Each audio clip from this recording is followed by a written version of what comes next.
Hey everyone, this is George and I am back with another video, and in this video we're going to be talking about Book 5 of The Stuff of Legend. And The Stuff of Legend is written by writers Mark Wright, hopefully I'm pronouncing that correctly, and Brian Smith, and it has illustrations from Charles Paul Wilson III. So my copy of The Stuff of Legend Book 5, A Call to Arms, finally arrived from Amazon and I tore right into it. So before we go any further, I did want to let you know there will be spoilers for this volume and the series as a whole. So if you don't want to be spoiled, feel free to click off now. And if you're still here, well, I'll do my best to kind of not give away too much information because I do want you to be able to enjoy the story because it's such a fantastic story. I definitely want you to pick up the book. For anyone who's never heard of The Stuff of Legend, this thing is completely new to you. Here's a little background. The story is set in the 1940s and it follows the toys of a young boy who was actually kidnapped by a dark and powerful force. And so the toys, they set out into a mysterious land in the boy's closet. It's called the Dark, and their mission is to rescue the boy. That's kind of the crux of the story. And so we're now on volume 5, and in this volume this is all about the amassing of forces and the literal call to arms on every side. In this volume, we see each side rally their forces. The Boogeyman with his overwhelming and seemingly endless legion of followers against Maxwell the Bear and the allies of the child who are vastly outnumbered. We get to see each of the surviving characters and what their motivations are, and we even learn the origin of the Boogeyman. I think what I love most about this series is just how complex it is. I really want to keep spoilers to a minimum, so I'll be kind of vague on this next part. So sure, this volume is pretty focused on the rallying of forces, but there's a lot of individual character moments that I didn't expect to see. For example, we get to see a certain character's heroic end. We also get to see an interesting conversation between two characters who are both supporting the Boogeyman's forces, but they each have opposing views even though they're on the same side, which even leads to us getting a glimpse of what could be a future threat to all sides. There are a lot of pieces in motion in the story, and it was good to see how all the forces are moving towards one cataclysmic battle. Another thing I love about this series, and this volume in particular, is the individual attention given to background characters, particularly the antagonists of the story like Homer. Homer was one of the characters who I'd come to really dislike and thought he was just a straight up villain, but in this volume the writers actually managed to humanize him. Yes, he's still a villain, but you get to see that he does very much care for his men, those who serve under him, and he makes it clear that they're the ones he's fighting for. It was surprisingly poignant hearing him describe their plight, that it doesn't matter if he kills them or if they kill him, they're all in the Boogeyman's thrall, and if any of them might survive it, they'll have to do their best to fulfill the Boogeyman's wishes. He seemed genuinely sincere, and it was just a surprisingly touching moment from someone who in past volumes was just known for bashing people's heads in with his baseball bat when he was angered. So I thought that was really interesting. Even the Boogeyman had a chance to share his story, and it's revealed what the Boogeyman actually is. He was the boy's imaginary friend who was disowned by the child when his father decided it was too weird for his son to be playing with a make-believe friend and told him to stop talking to his make-believe friend.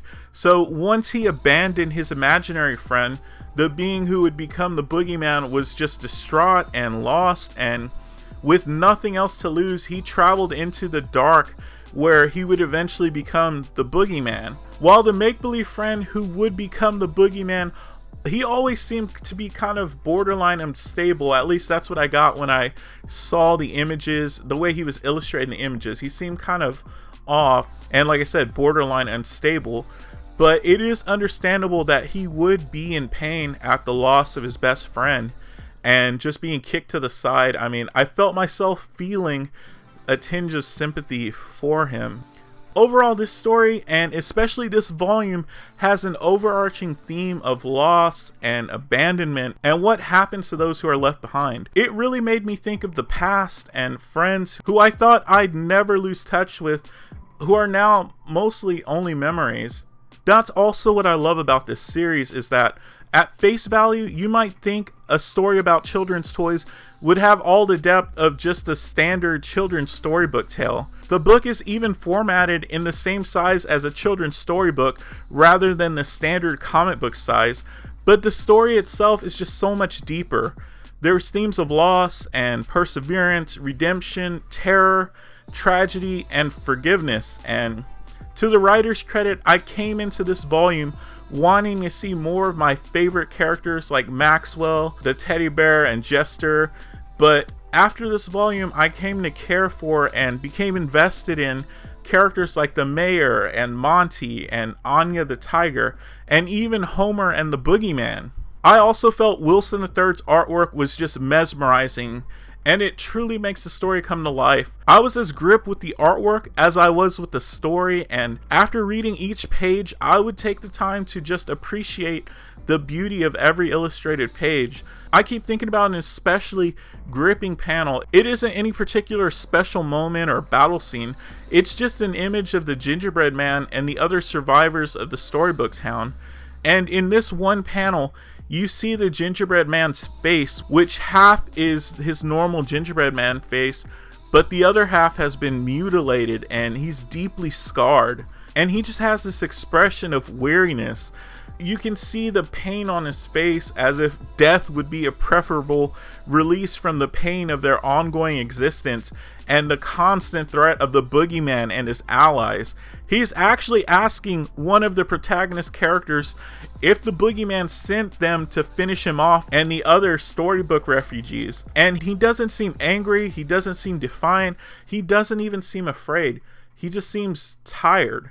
Tired of the fighting, and especially tired of losing friends. The panel just struck a chord with me because the artwork was able to elevate the story, giving us our fill of the war and the toll it's taken on everyone, especially those in the middle of the war between the Boogeyman and the boys' toy allies. Overall, this volume does a fantastic job of building up to what I hope is a fantastic conclusion in the final volume. The pieces are in motion. My only gripe with these stories are that I never want them to end.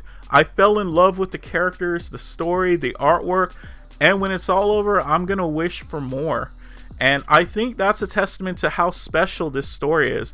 I've read a lot of comics, but the Stuff of Legend is the closest I've ever felt any stories ever come to capturing real magic in its pages, and I think that's why I treasure it so much. So if you haven't read the Stuff of Legend, I think it's a must-read story. I think it's a unique experience all in its own.